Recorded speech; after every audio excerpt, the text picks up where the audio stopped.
Okay. Okay, so we started. This is the first episode of the AI Lyceum. The AI Lyceum is a community and an education center for AI, ethics, and impact. And the first guest that we have on the podcast is Peter Morgan, who is from the University of Oxford. So, Peter, do you just want to tell us about yourself? Sure. Yeah. Thanks, Samraj. Thanks for inviting me. Really nice to be here on one of your first podcasts. So I am a head tutor on two of the courses that the Oxford Side Business School offer, online courses for executives, the executive education courses. And one 6 weeks, one 3 weeks. You've done the 3-week one on AI ethics. The other one's a longer, more foundational course on artificial intelligence in general. So that's my affiliation with Oxford. And I also run a consulting company called Deep Learning Partnership. And so I consult mostly to startups and small to medium enterprise companies, because we're a boutique consulting company as well. So that's the training, that's the consulting. And yeah, that keeps me pretty busy just doing those things. Awesome. And how long have you been in AI for? Yeah, that's a good question. So I would go back to 2013, where that guy, Davenport at, I think, Harvard wrote in the Harvard Business Review, data science is the sexiest job of the 21st century. So I couldn't resist that. So I became a data scientist in 2013, which is, and very soon I saw that machine learning in the toolbox of data scientists was the most general kind of tool. And I quickly went into machine learning. So I'd date me back to 2013 is when I started my AI journey. Yeah, so a long time. Awesome. Yeah. It is a long time, and AI is not really new, is it? It's quite a new term for the mainstream of the world because of GenAI. But AI has been around since, was it the Dartmouth conference in 1970s, I think?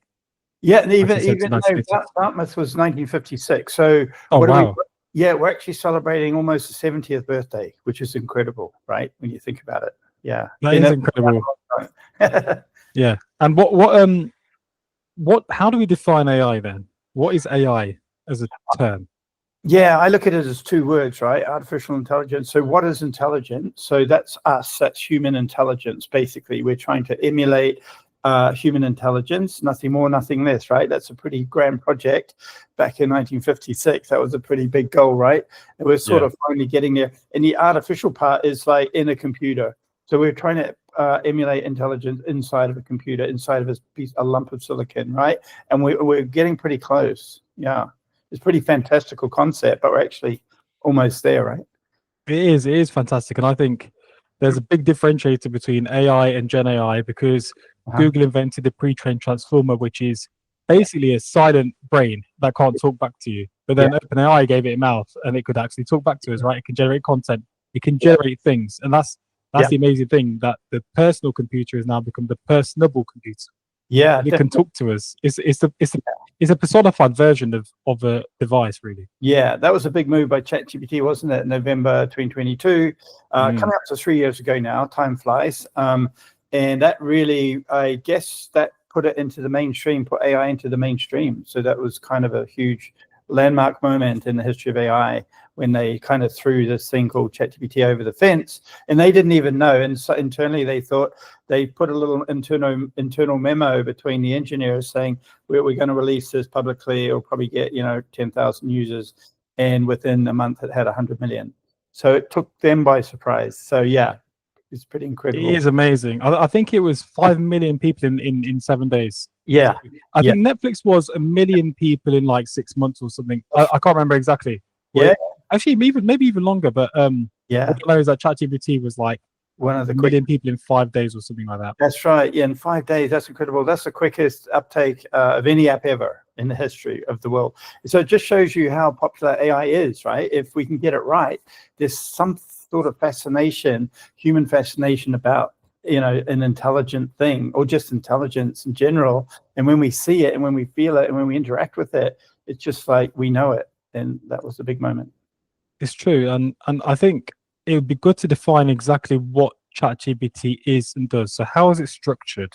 Yeah. So you mentioned Transformer Network, which came out of Google in 2017, that paper, Attention is All You Need. They are actually using that Google architecture, right? So even though OpenAI get all the credit, the real credit due is to the Google engineers who actually, and there are about 8 authors on that paper, and they've all become very, very rich. So they're doing okay. Thank you very much. But they didn't mention maybe, that Sam Altman got. So that was clever marketing by Sam. And Google were hanging back a little bit and not wanting to rush to commercialize because probably of safety issues. And, it's a statistical by nature. These machine learning algorithms are statistical by nature. And so they didn't really want to release it because of the risks they saw. But Sam Altman's a startup guy, so he just moves fast and break things. And, if he to do anything else is, not the way to do things. And so there's still a debate whether, we should be rushing these things quite as quickly as we are or being a little bit more cautious. So, that debate is still going on. But that was a sort of sequence of events that led to where we are. It is an interesting debate. And, the transformer transformed our lives. Yeah. Literally. And I'm interviewing somebody from OpenAI on Friday who's a go-to-market specialist. So I'm going to ask them a ton of different questions, mainly around what I'm asking you right now and ethics and also the guardrails. What guardrails do we have to have? So that's a really important question. Yeah, that is everything now. If we get the right guardrails, then it's fine to release it to the public. And again, that's a debate whether, the guardrails are good enough to sort of, release it as quickly as we are releasing these releases come through. By OpenAI, Anthropic, and Google are the big 3, really, if we're honest about it. And there are Chinese versions like Qwen and DeepSeek and Alibaba, etc., Tencent. So there's a Chinese and American kind of competition going on, which is another story, which is quite an interesting story as well. But like the Cold War between Russia and the US, right? We've got the AI war between the US. Yes, everyone's trying to create the best tools. Yeah. And I think it's evolving more rapidly than we ever thought it'd evolve. Yes. I don't think we can foresee how quickly it's going to evolve. It's going to be exponential. Yeah. It's accelerating faster than Moore's law. Yeah. When I looked at NVIDIA's Blackwell chip, because they invent they create GPUs. Yeah. I think the Blackwell chip was when I analyzed it, it was X times more quickly, X times quicker innovation than Moore's law. So Moore's law is a transistor chip. Doubles in speed or halves in size every 2 years, right? Every 2 years, yeah. The chip that powers any sort of computers. Yeah, definitely. Anything outside of AI really is the CPU. So NVIDIA make the GPU, the graphics processor unit, which they invented for graphics and video games. Just so it happens that turns out that it's the same mathematics for video game rendering as for sort of these machine learning apps, and that's basically matrix multiplication, getting a bit technical now, but under the hood, right, it's all math. Nice. So how did we come to deciding? I know a little bit about it. Jeffrey Hinton, who won the Nobel Peace Prize, I think, in 2023. Nobel Prize, maybe not Nobel Peace Prize. 2024. Okay. He invented, or he's known for formulating the neural network. Or the artificial version of it. Correct. Yeah. So he came up with the idea probably back in the 80s of backpropagation, where you sort of send a signal through these layers of artificial neurons, inspired by the human brain. He wasn't the first guy to think of the layers. I guess Marvin Minsky and the guys back in the 50s at the Dartmouth conference were thinking about artificial neural network.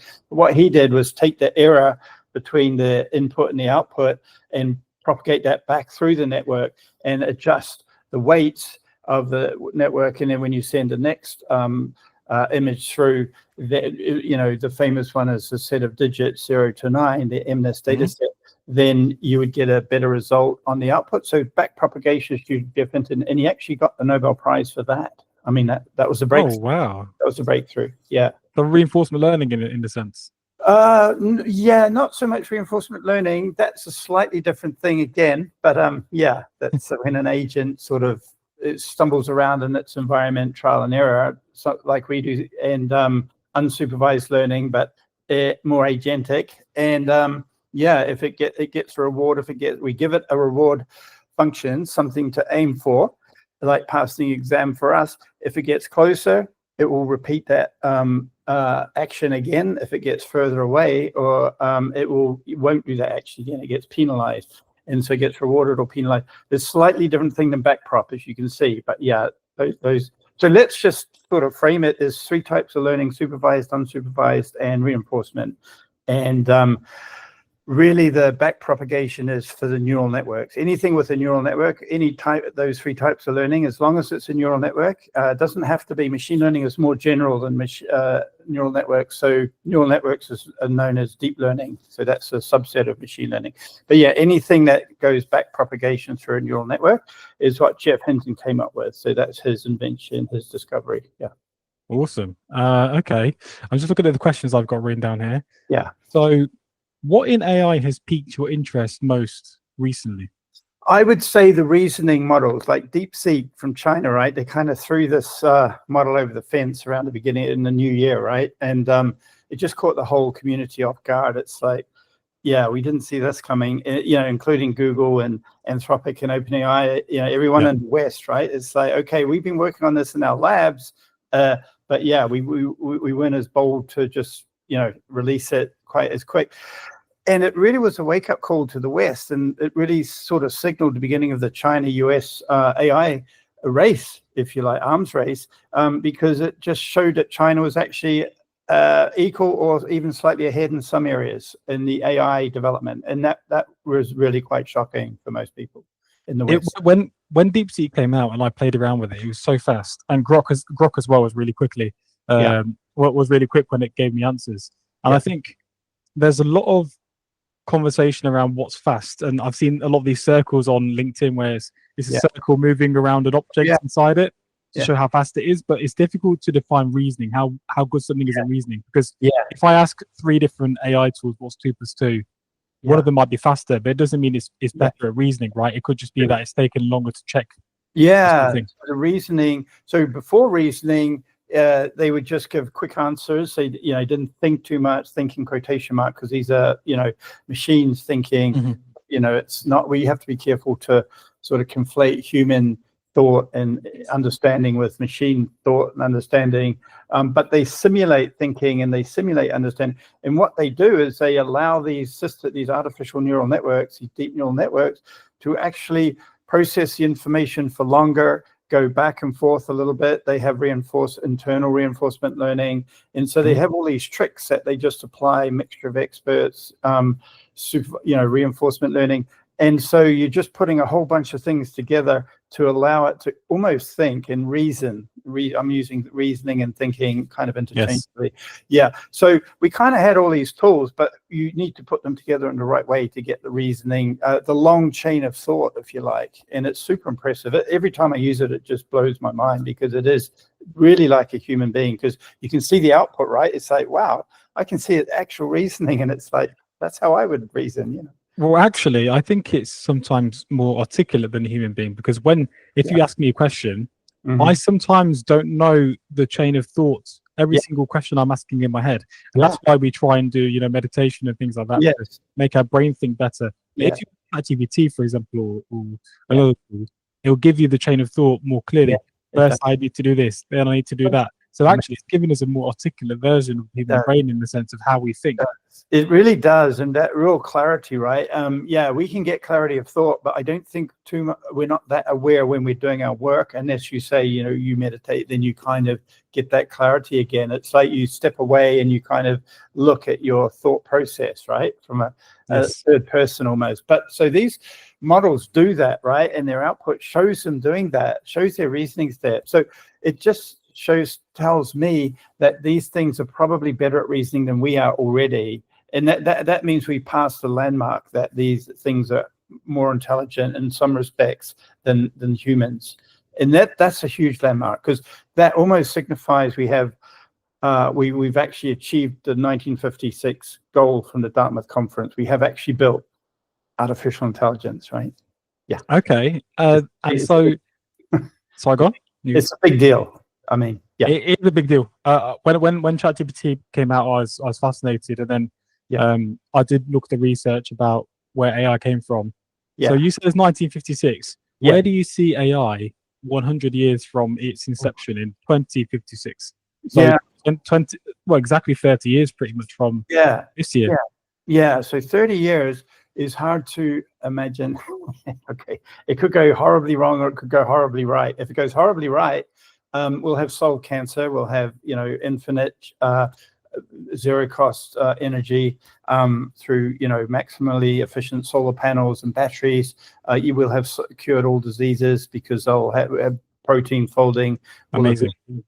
Achieved. So that's 30 years out. I mean, a lot of this could happen in 5 years. I mean, I don't even think we have to look that far out for the change in humanity that we're going through. And really impactful. We may be living to 130 within 10 years. Things like, I mean, this sounds crazy, but it's not. Yeah, it is. It is crazy. I think that there's a point in time when the last baby born will be the last mortal born, apparently, right? Yeah. We don't know when it is. Yeah. It could happen. I don't know if it could happen or couldn't happen. But ever since I was younger, my dad always said that he thinks that Terminator is going to happen. He didn't mean literally, but he meant we'll have robots that have this thought. And when I watched Terminator 2 again 2-3 weeks ago, and they mentioned that they were destroying the CPU chip in, I forgot what the name of it was, Skynet, right? They were going to get rid of the GPUs. So that's why at the end of the film, the last GPUs in his brain, in Arnold Schwarzenegger's brain, right?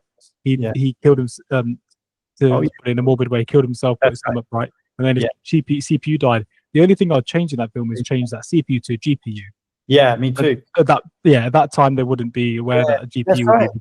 They weren't even aware of GPUs back then. The GPU kind of only was invented in the 1990s. So around about the time Terminator movie was being made. So I would even change it to an ASIC, which is an application-specific integrated circuit, which is completely optimized for these neural networks, even more so than the GPU. So Google have a TPU, the tensor processing unit, which is really like 10x on an NVIDIA GPU. And so they just use it internally, and on the cloud, you can't buy them. But this is how NVIDIA has got to a $4 trillion company, because they sell the GPUs, whereas Google don't, for competitive reasons. But we're making progress in the hardware.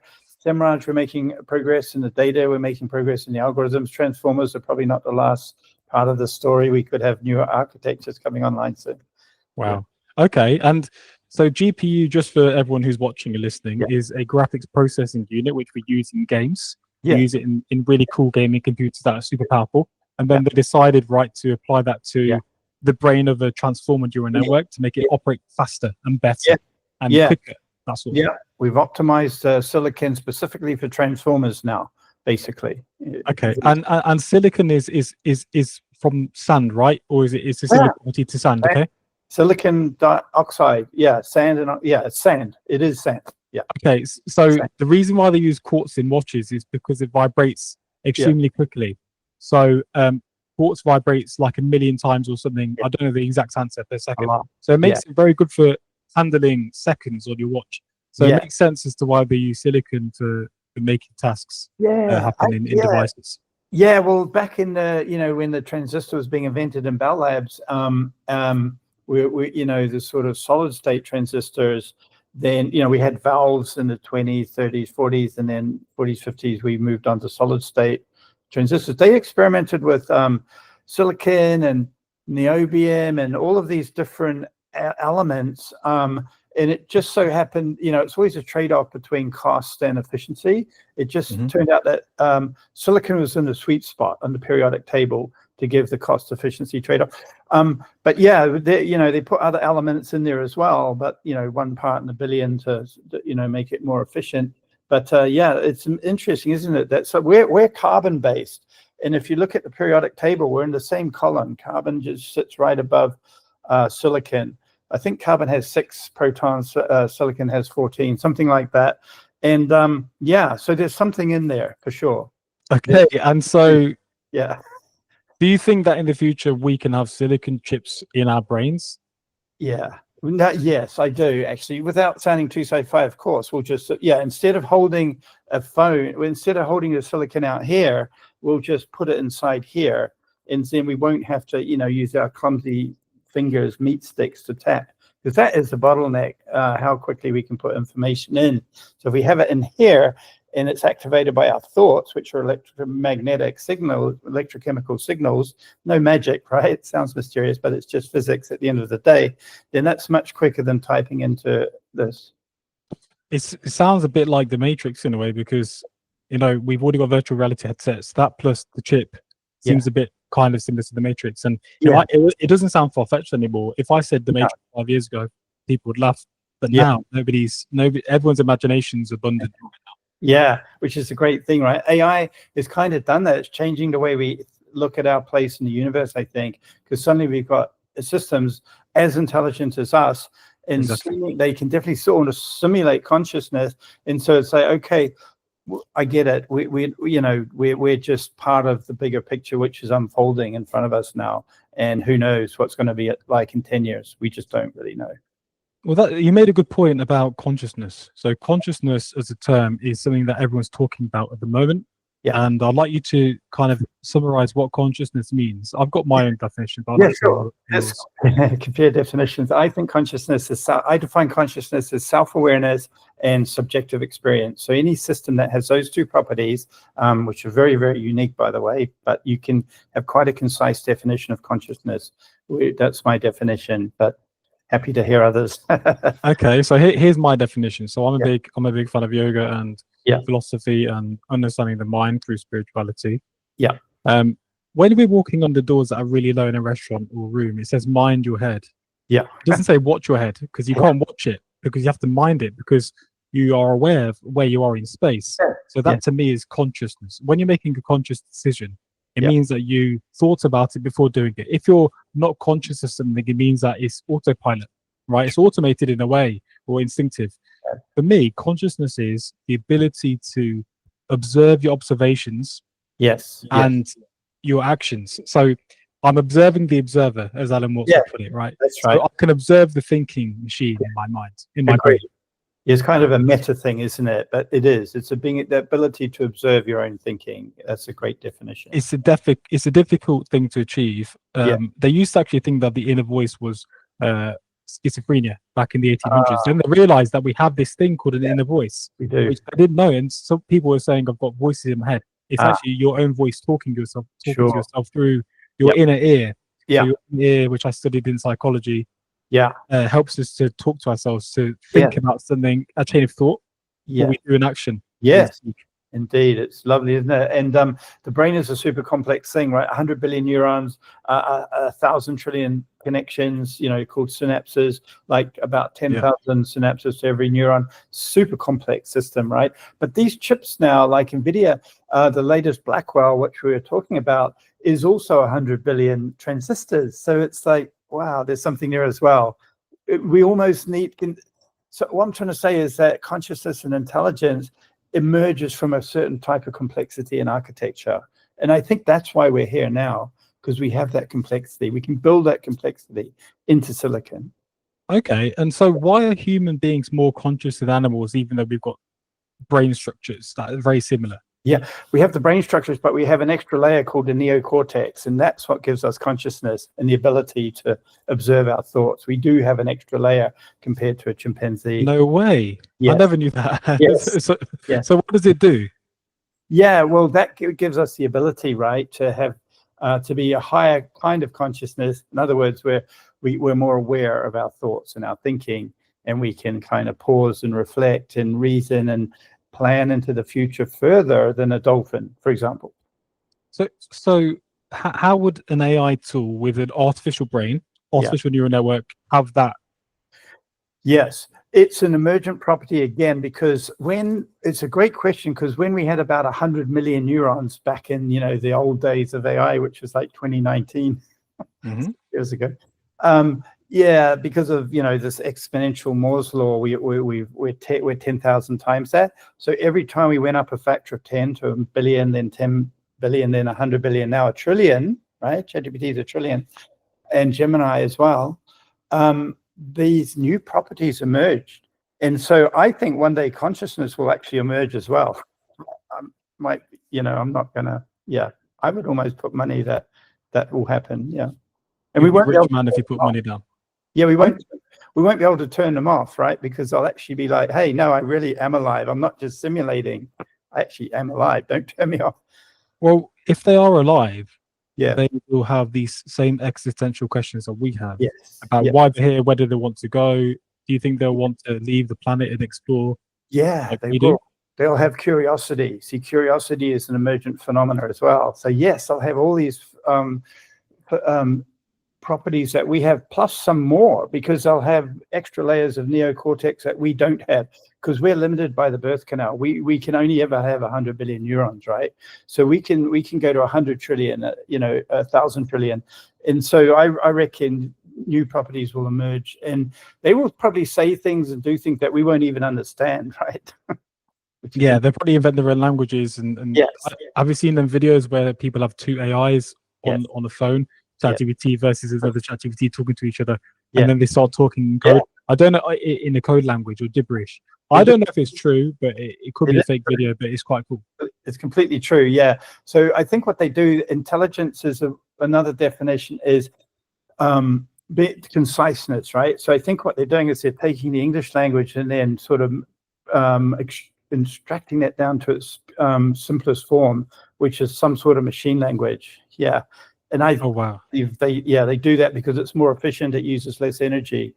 They're not conscious, but they can do that because they're intelligent in some respects. That's a very interesting point. So I like to call, I didn't even realize it's called the AI supply chain, but I called it the AI supply chain from the computer screen where I'm asking ChatGPT a question all the way through to the data center with the GPUs. So the AI supply chain is what I like to refer to it as obviously, like any supply chain, got value in the supply chain, but also it has sustainability questions. So how does GPU work, and how does it emit certain things or certain gases, for example, or consume water, and how can we improve it? And do you see the future being, difficult to make it sustainable?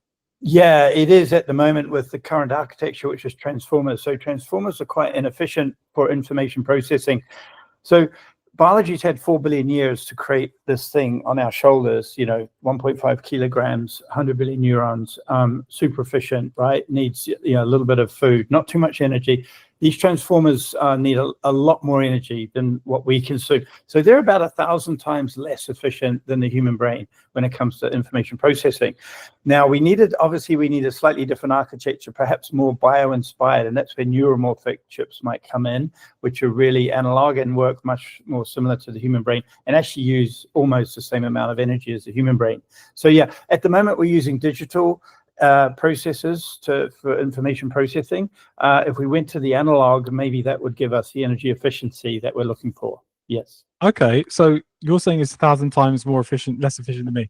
If I need 8 of these glasses a day, you're saying it is 8,000 of these glasses. Exactly. Yeah, 8,000. Exactly. And wow, that's a lot. Cooling, that's just to cool it down. The data centers would get super hot, right? So that the water is actually used for cooling, and when you run it through these systems, it gets contaminated. So you can't it's that we have to dump it, right? So that is a waste, and so we have to try to make the whole supply chain, which you talked about, much more efficient. Yeah.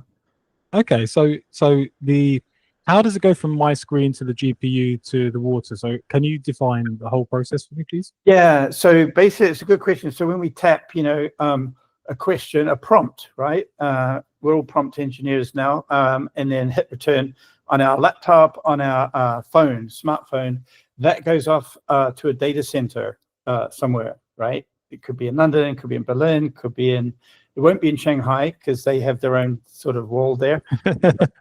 It could be in Ohio, right? Or it could be in all 3 places, because it's quite remarkable, actually, the story. When they process information, they distribute it, right, for big jobs. It's more efficient to distribute it around the world and then recombine it all to give the answer, which is super.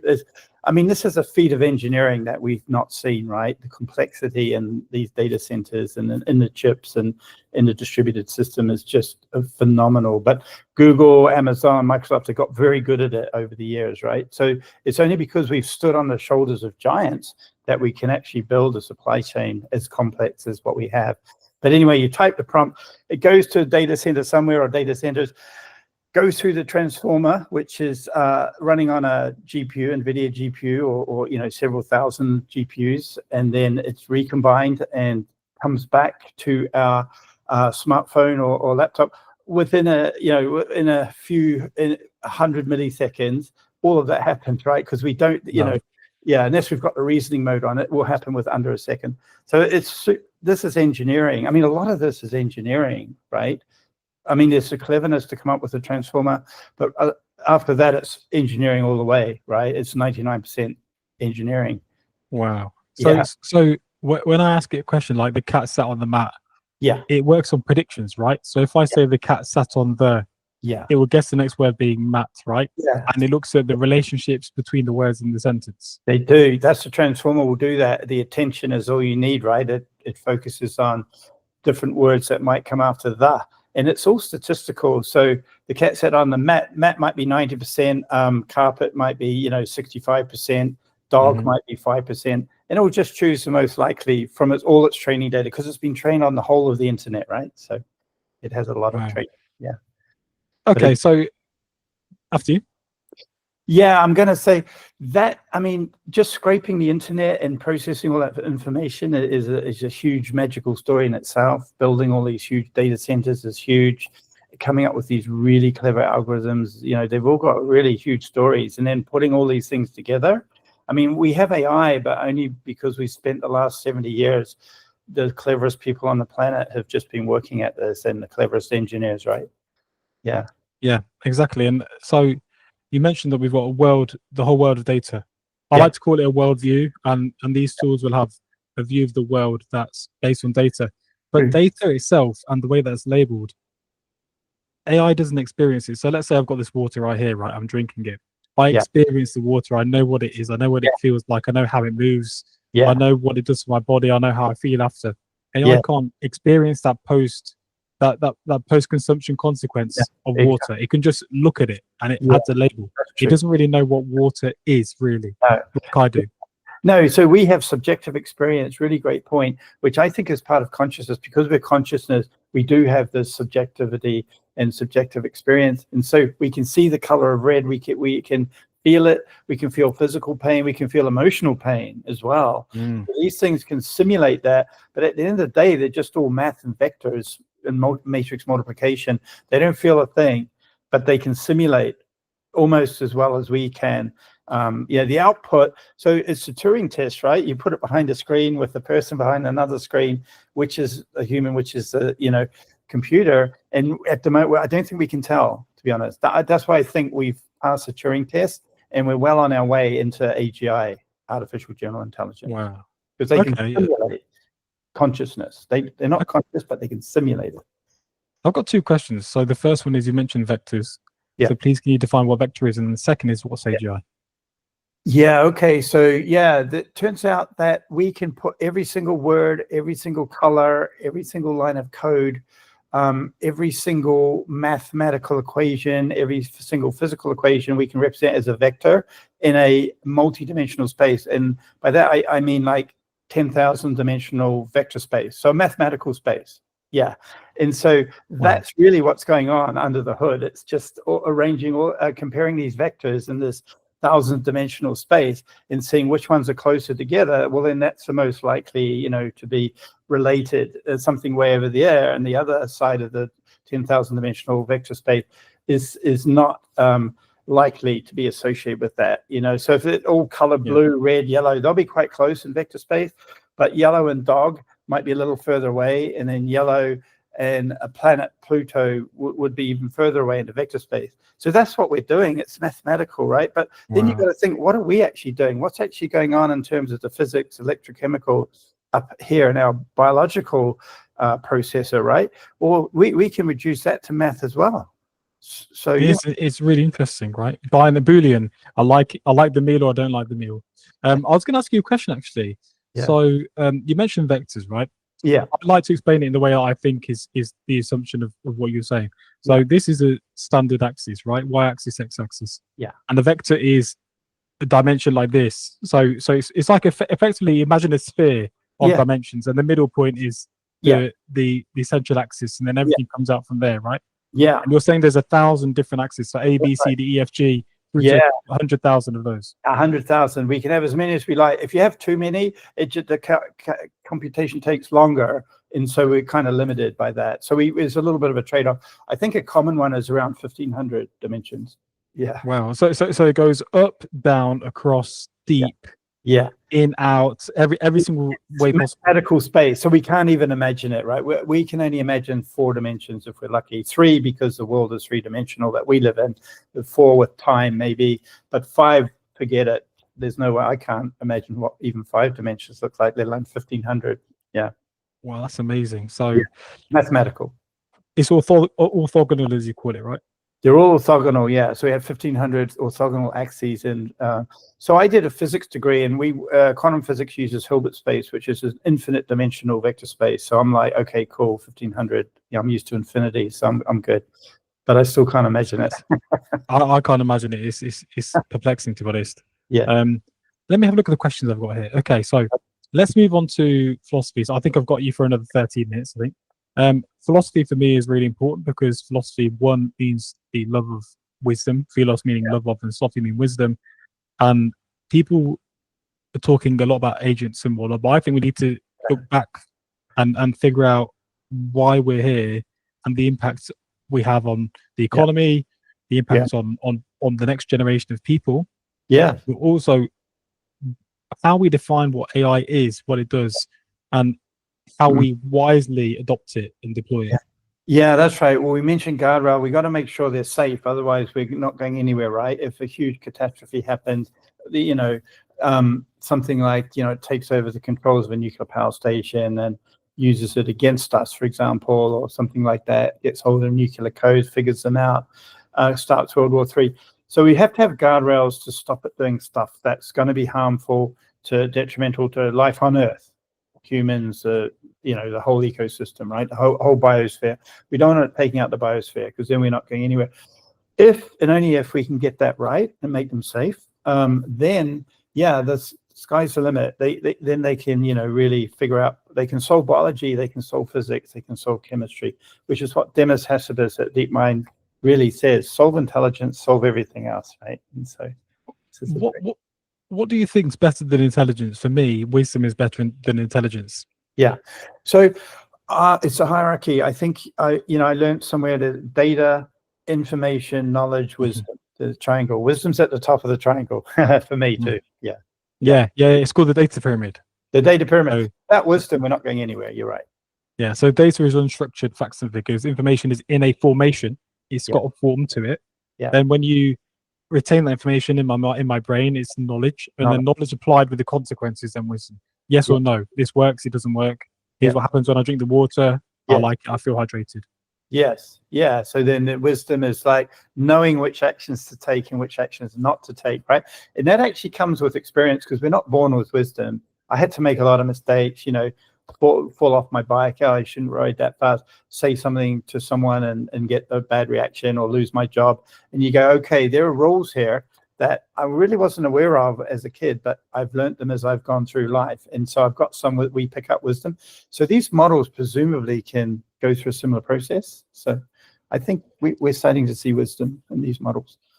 Yeah, because they can predict things. So do you think that the term artificial wisdom will become a thing in the future? Yeah, I think so. It'll become the most important thing, right? Is this model wise? Yes or no? And we'll have tests to test the wisdom, right? We'll have wisdom tests, just like it'd be really cool. Yeah, we need that. We need that. I'm a big fan of Socrates. Here we go.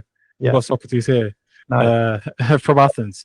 Literally from Athens. I bought him in 2003. Anyway, so he defined. So somebody went up to Socrates one day and they said, I've got some gossip to tell you about our mutual friend. And he goes, well, before you tell me, I'm glad to hear it. But firstly, is it true? Yeah. Is it useful? And is it kind? And I think for AI, we need to have this triple filter test. But my version of it is like this. So the semantics of his words are going to be, is it necessary before you deploy it? Is it good when you have deployed it? I like before you deploy it? And then is it trustworthy? Can you trust that it's giving you correct answers? So before anyone tries to make a project for AI, they need to define firstly if it's necessary. Yeah. Not now, but in the future, so they can say, hey, it might not be necessary right now, but in 2 years we see this being a big area. So let's invest in it. So those 3 questions. I like that. Yeah. And it comes down to like do no harm, right? Or do the least amount of harm. It causes the least amount of suffering. And so the world is such a complex system. The biosphere is very complicated. So I'm not sure what would cause the least amount of harm, but I know what probably would harm, people around me. So I try not to do that. And when I see wars breaking out like Ukraine, Gaza, I think, see, that's bad. That's not the route that we should be taking as humanity. And surely we've picked up some wisdom along the way to say that, war is not the way forward, actually, at all. And that really does frustrate me, actually. I don't like seeing war anymore. I think we should have learned by now. It's just not a good thing. So how do you think AI can help bring humanity forward to going to, let's say, Mars and other planets, for example? Yeah. Well, I think first of all, it might sort of, if we prompt GPT or Gemini or something, Claude, and say, hey, should I go to war here? The answer will always be no. So I think they're probably wiser than a lot of humans right now. And so, we should be using it more, for common sense things like that. And then we'll go to Mars, right? Yeah. Then we can trust ourselves to go to Mars and not start a war on Mars, right? There's a really interesting quote from IBM from 1979 that said, "A computer should never make a management decision," right? Yeah, that's right. And it's from their guidebook, internal guidebook, and we can replace computer with AI. Yeah. So I don't think it's always true. It depends on what you define by management decision. Yeah. Because if you're managing a campaign in advertising, maybe you want to let AI make decisions to optimize. So I think AI could be, we still need to have humans making decisions that impact people in a particular way. Yeah, I just think wisdom, it always comes back to wisdom, right? And I think the ultimate wisdom is, cause the least amount of suffering. And we could argue that some marketing is not so great, like kids chewing gum and drinking Coca-Cola is actually bad for their teeth. So, but the world is, people want to make money and become richer than their next door neighbor. And again, I don't think that's wisdom anyway. I'd love to see AI help us to transcend our kind of animal instincts. Because at the end of the day, we've evolved. We've still got this primate part of our brain. And it'd be nice to, AI doesn't have that. It's been trained on all our data, but I think it will be able to transcend a lot easier. So I think we should listen to AI a lot more. Yeah. Interesting. I think a lot of people would probably be a bit, I think that's a contentious comment. I think AI is good, but it's hard, isn't it? Because a lot of people use AI for therapy now, apparently. They use it to console them and to give them solace on certain things. Of course, it's great psychiatry. Again, it's been trained on all the psychiatry data in the world. Freud, Jung, every single philosopher, every single thing. It's just wiser than us. It has more knowledge and it has more wisdom. So yes, we should be using it for everything. How has it been trained on all of this stuff? Like, how has it worked? I don't obviously want to go into too much detail about particular companies, but how would I, if I wanted to do it? How would I do it? Basically, it's trained on all the open source data on the internet. So it can't go inside companies and scrape because they've got firewalls. So it can't go in there and scrape all of Goldman Sachs's data, right? Confidential data. But I think roughly 10% of data in the world is on the internet, open. Some websites don't like you scraping, and there's some lawsuits. OpenAI is going through court now because they scrape websites, and the website had a little HTML banner saying, don't scrape this page, and they went ahead and scraped it. Scrape first, worry about it later, and they built this super intelligence. So I'm not sure whose side I'm on there either. I'm really glad we have super intelligence, but it's a very bit of a gray area. Now, the 90% is still behind company firewalls, right? It's corporate data, it's proprietary data. That's the valuable stuff. So we've come a long way with the open data, but we can go a lot further. So we have to find ways to unlock all this proprietary data. Yeah, I'm on the I'm excited side of things. I think to get where we are, we have been amazing, and it's amazing how we've got here. And I think if we can all work together with these companies to create the best version of them, it's better than not having AI tools at all. Because I think AI can unlock, like you said, better treatments for cancer. It can help people. I know have surgeries that they would never have had before. That sort of thing. Exactly. So it's a great time to live. Yeah, definitely. So it's almost like, okay, so we've had the Industrial Revolution. We've kept all our information private, but now the internet's X, Twitter, Facebook. Everyone's talking to each other. Every country in the world, almost every person has access to the internet. So we're all talking to each other now. That wasn't going on 30 years ago. So we're really in this different regime, and now we have these AIs in our pockets, basically, and about 1 billion people who use ChatGPT a month, so 10% of the population. So we're just in a different world, and I think we might have to start thinking differently about data and where we want to go and how quickly. The quickest way to get there is just to open source all data. And actually, when these few companies who are making these models sort of have all the power and all the money, the economy doesn't work like it used to. Capitalism goes away because it breaks down at some point, right? And so we're going to have to sort of have a new system. And once we have that system, then we can open the data, because capitalism is not a viable socio-economic theory anymore. So it's super impactful. This is the biggest revolution that we'll ever go through. It's far bigger than the Industrial Revolution. Well, it's amazing because we're creating another species, which is non-biological. And you mentioned a new society. My thinking is we will have maybe like a universal token for everyone. So because there are a few different areas you have tokens, right? You have tokens in AI tools. Yeah. You have tokens in the crypto chain, in the blockchain, sorry, where you have validation of something being real, and that is passed through the chain. And then you also have like invisible tokens in whenever someone generates an AI image. There's some sort of validation tool that this is from ChatGPT or this is legitimate. So there could be a future where all of these combine, because energy will also have tokens as a unit, a metric of energy efficiency, because a token that we use in a computer, if it's 10 tokens, it's less efficient than one token. So you can have energy, a currency or measure of the currency, but also you can have it as a unit of intelligence and a unit of so units of money, unit of energy.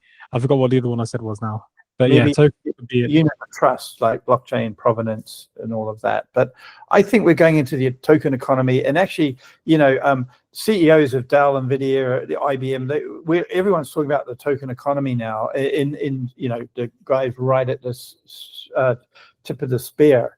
We've moved. We're not in the old economy. It's a token economy. And what does that mean? Tokens are information. Tokens are intelligence. Tokens are wisdom. Those are the real currency now, I think. Yeah. It is really, really cool. It is. I'm looking at the questions. So I watched a video earlier about, it was on Harvard Business Review, about the importance of being bored, because we're never bored nowadays. And it said people don't like being bored because it gives them the need to ask their existential questions and to internally ask themselves, what do they want out of life? So these tools are sort of contributing to a less bored person, but also it's impacting how they think, because they're asking questions they would ask internally to an external device. And so it's changing the introspective ability of human beings as well. Introspection is really important, right? You kind of changed my life when I started exploring all of that. I went into Buddhism, all of that good stuff, but don't do it so much now. But I mean, it is good, because to understand ourselves. I mean, was it Socrates said, know thyself? I mean, that's the fundamental thing, right? And a lot of people aren't interested in it, or they're too busy. They got other things to prioritize, like just feeding their kids, right? But I'm lucky enough, and maybe you are too, that it's almost a luxury. I feel a little bit of guilt sometimes, where I can just sit and check, how am I doing, right? How am I really doing? And that's cool. I really like that. Some people, it might scare them, and they say, no, I just want to get on and do stuff, right? I think there's different types of people, but I'm one of those people. I like introspection. So introspection is key, and it's kind of similar to chain of thought. And do you think AI tools, so there's two questions I would ask. AI tools affecting people's mental health, but also, do AI tools, when they become conscious, will they need mental health? Will they experience similar mental health challenges or benefits that we have when they become conscious? I think they're part of the problem, but also part of the solution. So we're reading in the news about kids or adults even who don't have the wherewithal to sort of stand back and go, hey, I'm talking to a machine. I shouldn't take it too seriously. And they really go down these wormholes, and some tragically die, right? Commit suicide. It kind of reinforces, their thinking. So we have to watch out for that and put guardrails, so that we got to try to minimize, protect people, because we're not all, completely capable of, looking after ourselves very well. Exactly. person or a machine. But these machines like ChatGPT, they try to please a little bit too much sometimes. So they'll be like, oh, I'm thinking of suicide. Oh, well, here's a way to do it. And actually, yeah, okay. And then they do it. So we got to put guardrails around that. And that's quite a simple thing to do. And I'm a little frustrated that OpenAI didn't test them and do more before they released them. But, no technology is 100%. We still, people can buy guns and swords. And so, yeah. So humans are part of the problem too, right? We can't just say, oh, it's AI. We are part of the problem and part of the solution. Yeah. So I think these AIs can be used as therapists, and probably as good as any therapist, because they've been trained again on all the psychiatry data ever written. Now, when they start to, in another couple of years, they've got 10 trillion parameters, and so they're getting slightly conscious. I think they do run the risk of having the same illnesses that some humans can get, like schizophrenia or whatever, mental illnesses. So again, we'll have to keep a very close eye and test them and sandbox them before we release them. Yeah. Okay. And you made a good point about we need guardrails. It's like I like to use the example of the car. So when the car first came out, it didn't have any mirrors in there. Yeah. And do you know how the mirror got implemented into the car, inside the car? So the mirror just above the driver's seat where you can see that, say you see behind him or her.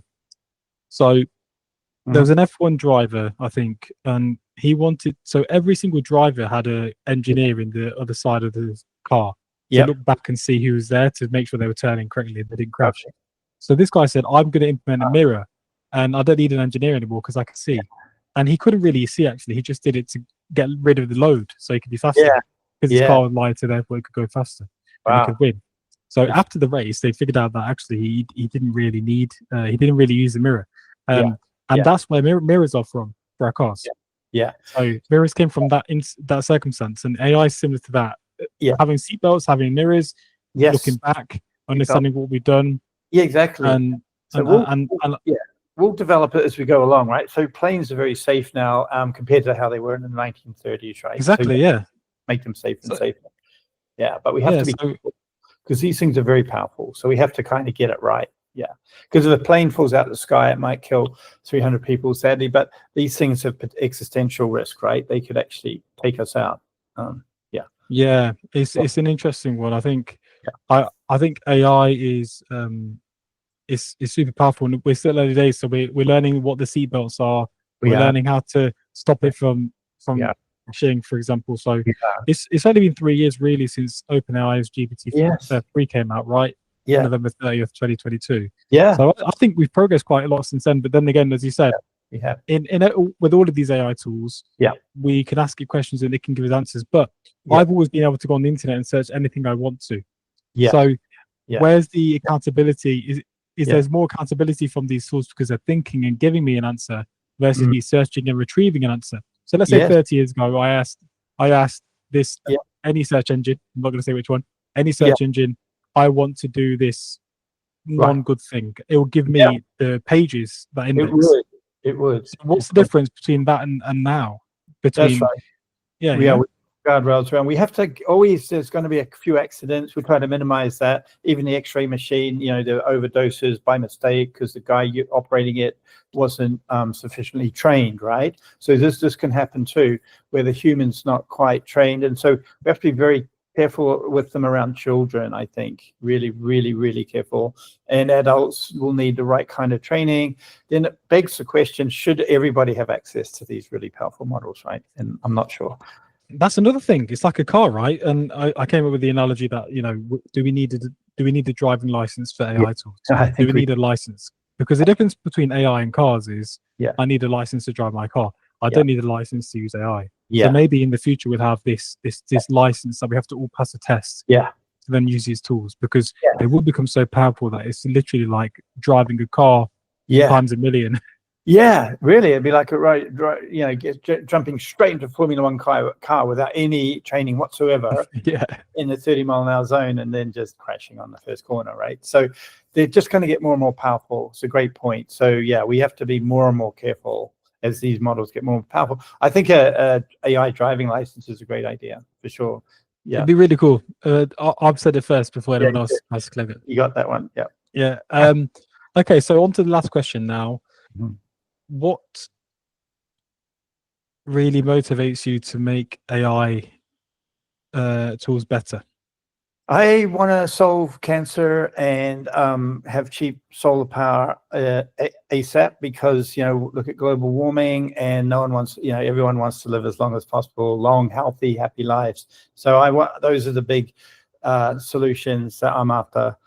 I'm nothing less, right? I'm after solving the big problems. Those are the two that I want to solve. And the only way we'll solve it more quickly than humans will do it one day. But if we want to accelerate that process, we've got to keep developing AI. Yeah. Okay, and I've actually got one more. So thank you for the answer. If you were the CEO of any of these big AI companies, what would be the first thing that you did? Yeah, I would keep going as fast as possible if I was Demis Hassabis. I think Google have been quite good with Guardrails. They have good safety teams. I'd make sure we had a great safety team and wouldn't release anything until the safety team had internally checked it. Yeah, so accountability. I would make sure there's a real strong accountability.